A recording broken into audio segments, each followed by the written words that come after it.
Olá, fãs, sejam bem-vindos. Mas hoje vamos abordar um episódio sinistro que é desconhecido pela maioria das pessoas. A Guerra Civil que ocorreu na cidade de São Paulo há 100 anos e matou mais de 500 pessoas. Isso mesmo, a cidade de São Paulo foi atacada pelo governo federal em julho de 1924.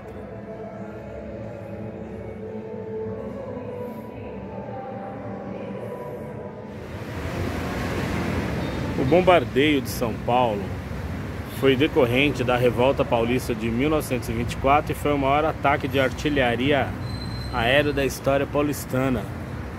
De 5 a 28 de julho de 1924, as forças revoltosas e legalistas usaram do bombardeio na luta pela cidade. Os revolucionários tenentistas do Exército Brasileiro e a Força Pública de São Paulo iniciaram um levante militar, planejando uma tomada fulminante da cidade para em seguida avançar ao Rio de Janeiro e destituir o presidente Arthur Bernardes.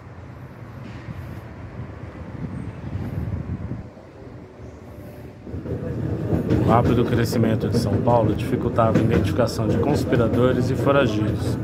Os cerca de 700 mil habitantes em 1924 eram 10 vezes mais do que os 65 mil habitantes presentes em 1890.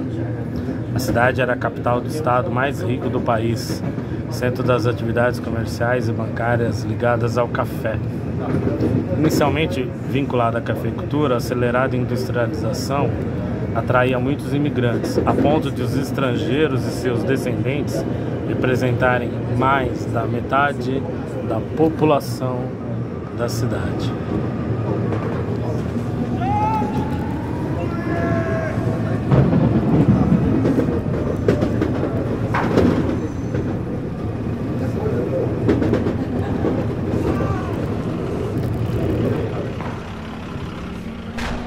São Paulo tinha as melhores comunicações ferroviárias do país, por meio das quais a capital federal poderia ser alcançada em poucas horas. 22% da rede ferroviária nacional concentrava-se em São Paulo no início da década, e sua capital era o entroncamento para o qual convergiam todas as ferrovias da época, e sua queda teria imensa repercussão nacional.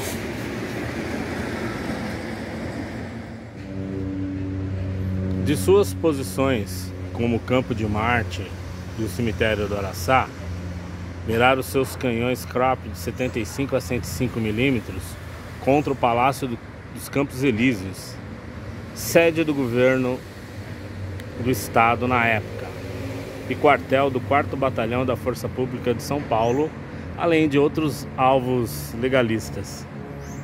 Os primeiros dias de luta concentraram-se no Campos Elíseos, na Luz e no centro histórico. Os legalistas recuaram para a periferia da cidade em 8 de julho, agrupando-se nas direções de Santos e Rio de Janeiro, com a sede do governo estadual transferida à estação ferroviária de Guaiaúna, na Penha.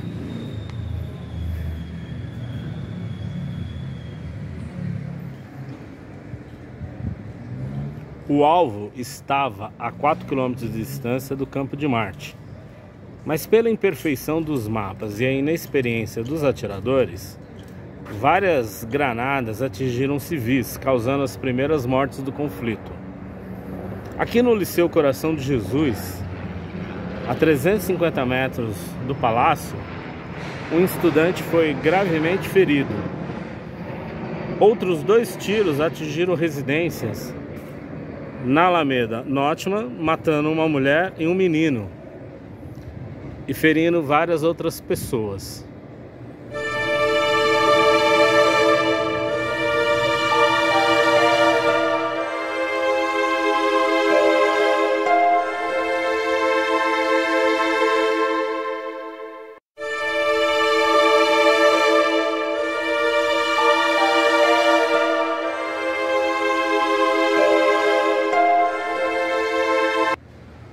Dos lados da Penha e Ipiranga, a artilharia fez ataques intensos a partir do dia 11, mirando principalmente os bairros operários do sul e leste da cidade, como Brás, Belenzinho e Moca, por onde as tropas legalistas tentavam avançar. O bombardeio destruiu alguns redutos defensivos, como as fábricas, mas foi de modo geral ineficaz. A população ficou aterrorizada, escondendo-se nos porões e deixando a cidade a centenas de milhares.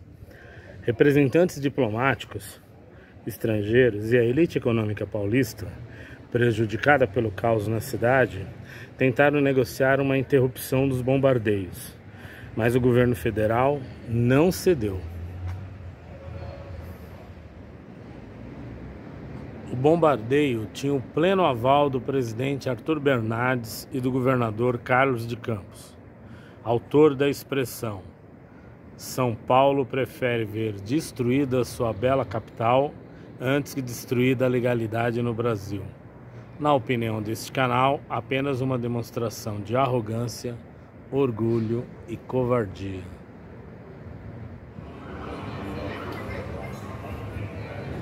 Aqui onde estou, na rua Dutra Rodrigues, antiga Dutra Ruiz, na esquina da rua São Caetano, a famosa Rua das Noivas, foi um desses locais atacados. Estima-se que 1.800 construções foram danificadas no conflito, dentre as quais o Teatro Olímpia, a Igreja da Glória, o Cotonifício Cresp e a fábrica de biscoitos do Shen, todos muito emblemáticos na época. O bombardeio foi muito controverso e marca negativamente a imagem de Arthur Bernardes na historiografia. A brutalidade do bombardeio é comparada a conflitos anteriores, como Canudos. O governo foi acusado de ter deliberadamente atacado os civis num bombardeio terrificante, seja como punição à população dos bairros operários ou como pressão para forçar os rebeldes a se retirarem, o que eles fizeram em 27 de julho.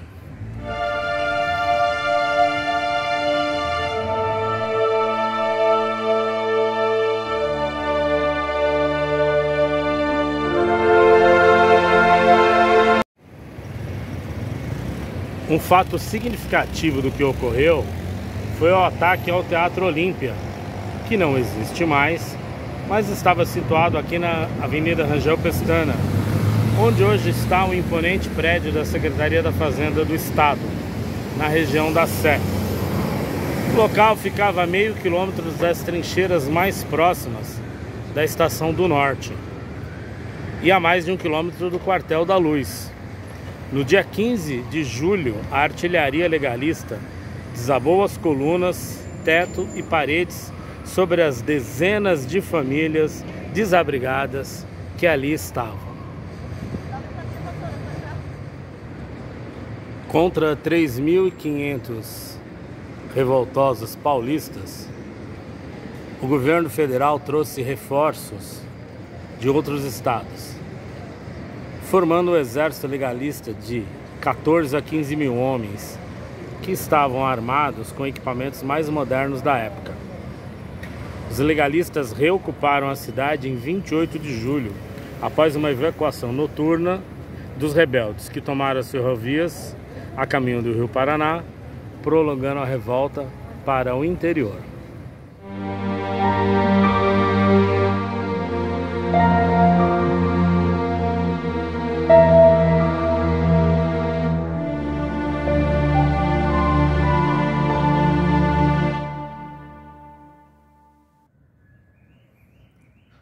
A artilharia do Exército foi, sem dúvida, a principal causa dos 503 mortos e dos 4.846 feridos contabilizados pela Prefeitura após o fim do conflito. Entretanto, As agências internacionais contabilizaram por volta de 1.000 mortos, e a maioria dessas mortes eram de civis.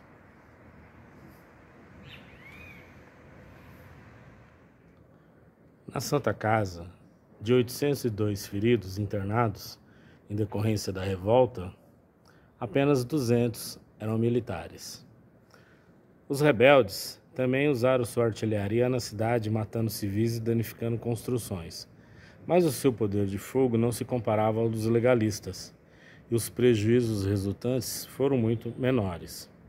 E lembremos que dos 700 mil habitantes da cidade na época, quase 250 mil fugiram para o interior.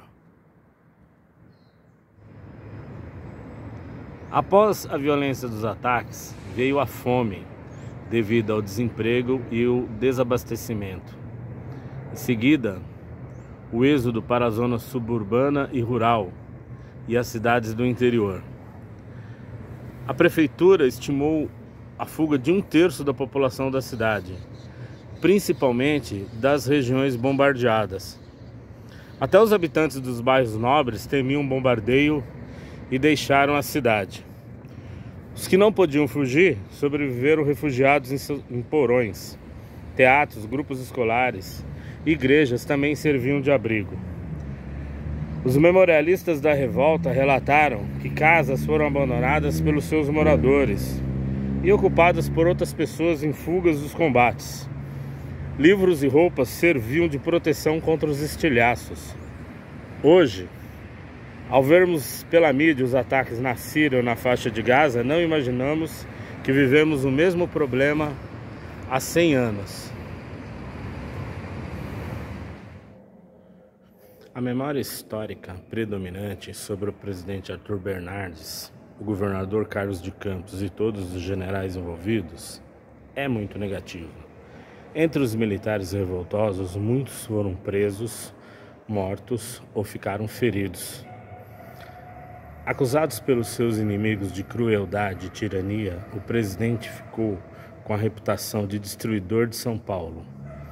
Entretanto, por incrível que pareça, os dois principais atores desse conflito que tantos mataram foram homenageados em ruas da cidade.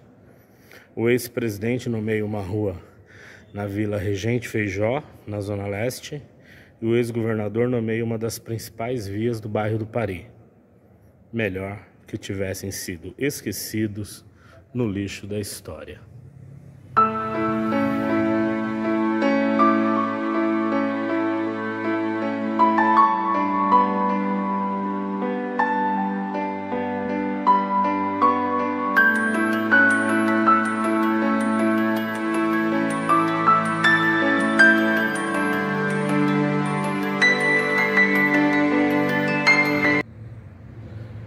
E você que está aí com a gente, não se esqueça, se inscreva e faça parte da rede de amigos do canal SP Fãs.